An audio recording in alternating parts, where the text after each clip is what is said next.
Now is a good time to get chicory root.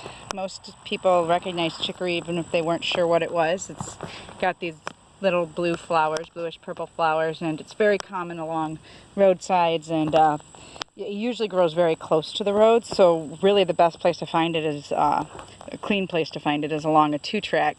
And the flowers are open in the morning, and then as the day goes on they tend to fade in color and then close up. So like they would become more like these ones down here.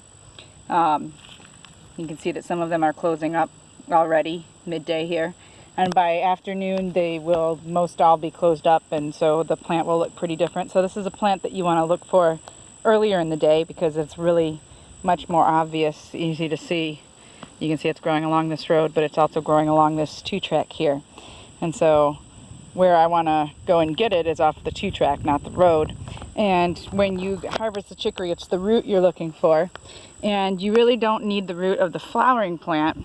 What you need to do is go down to the base of the plant here, and the plant will actually have pups down at the bottom. But you can really see there's a pup right here. It's not flowering. Right?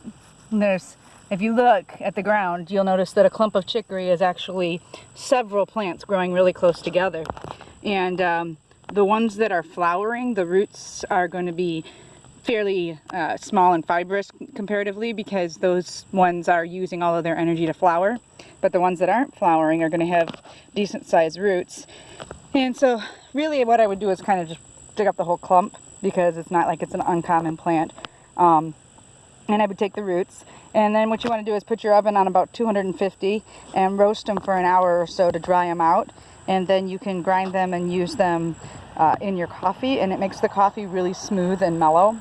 Some people use it as a complete coffee substitute, but in my opinion it's not a coffee substitute if it doesn't have caffeine.